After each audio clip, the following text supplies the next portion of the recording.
Welcome back to the Horror Academic. And tonight, I just finished watching the movie, and I figure instead of waiting till tomorrow, I'm going to review it right away. So tonight, I watched Blade in the Dark. So, quick note, I know when I first started doing these, the first couple were giallos, or at least Italian films. And one comment I got from a friend who was watching was, "Are they all going to be Italian movies? Like, don't you have other movies?" So that's why I've been like trying to diversify a little bit and getting some other countries in there. But I am going to have to go back to the Italian films because I have a lot of Italian films to get through. I mean, basically what it is that back in the day, Anchor Bay was getting the rights to a lot of giallos and other Italian horror films of the 70s, 80s, 90s periods that I was just like collecting them faster than I could watch them. And some, I guess, just kind of sat, and then I started with Blu-rays, and they still were sitting there. So finally getting to watch some of these. And some of them I had maybe seen, but this one I definitely did not. This is Lamberto Bava. So Bava, you may know, this is not Papa Bava. This is not Mario Bava. This is his son. And Lamberto, he's the guy who made Demons, which I love. It's an awesome movie. Not a giallo. This is, though. 1983. I did want to note the writer. I did not write down his name. The writer is not listed on here. Wait a minute. Oh, Dardano Sacchetti. Now, you may know that name if you like Italian horror, because I watched the little short documentary interview with the two of them, and he wrote a ton of movies, something like 30 movies that are like big name Italian titles, with like films by Mario Bava, Lamberto Bava, Fulci, lots of stuff in there. Sovi, lots of movies that I knew, and all by the same author, which is pretty cool. So the one thing that I came away from this film thinking was it was well done, very well made, especially for such a low budget. But Italians are kind of par for the course on that. They know they're getting low budgets. So that isn't too surprising. And this is not Bava's first film. So also not surprising that it's very skillfully shot. Like great use of camera angles, shadows, suspense within a scene.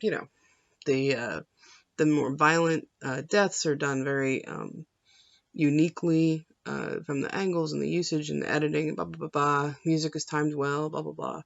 But it felt like it was a little long. Like, I'm like looking at it like, this is almost 2 hours. What's up? This is it's gallows or mysteries. So you're like already adding it up and figuring out what's going on. So I'm like, why does this feel so long? Like, I was like checking my phone for, updates, because I was like, okay, this scene's taking a minute. Let's check Twitter, and I shouldn't do that at any film, obviously, but not in a giallo. So I walked away like, why is this film's pacing so off for how well produced and well made it is?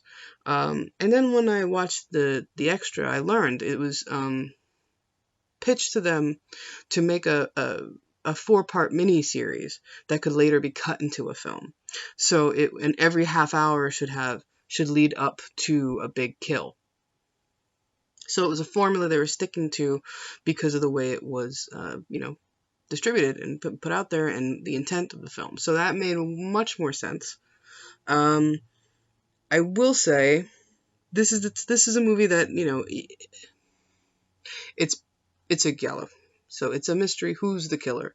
It's very much you see hands doing things. You see the feet, or you see the silhouette, but you don't see the face. And you kind of get glimpses of clothes to try and put it together in your head.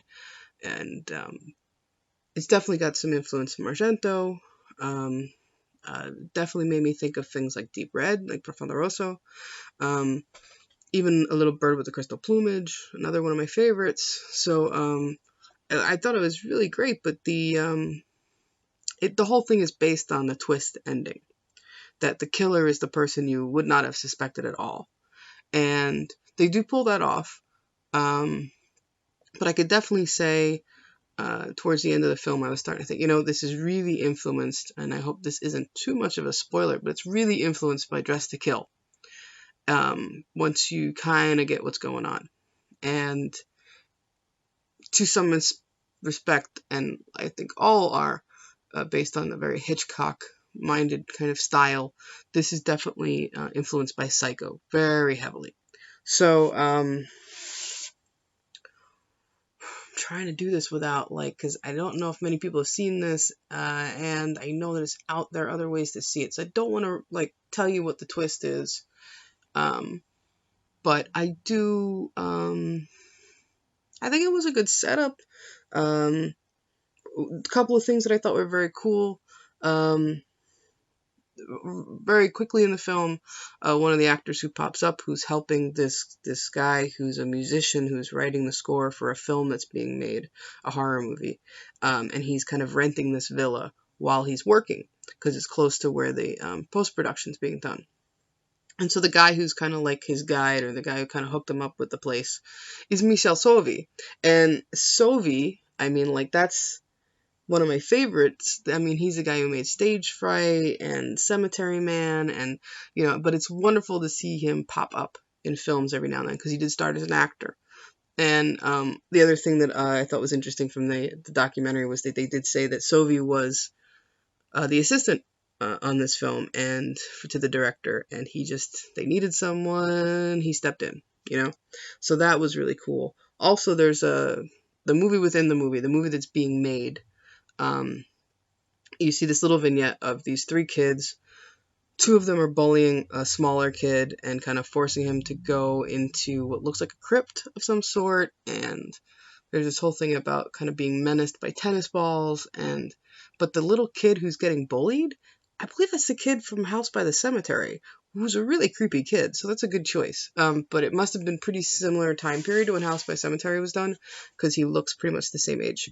And I do believe that the writer, he wrote that one too, so that was cool. Little tie-ins. I love these little things like that. But the story, I mean, it plays out very typical thriller style.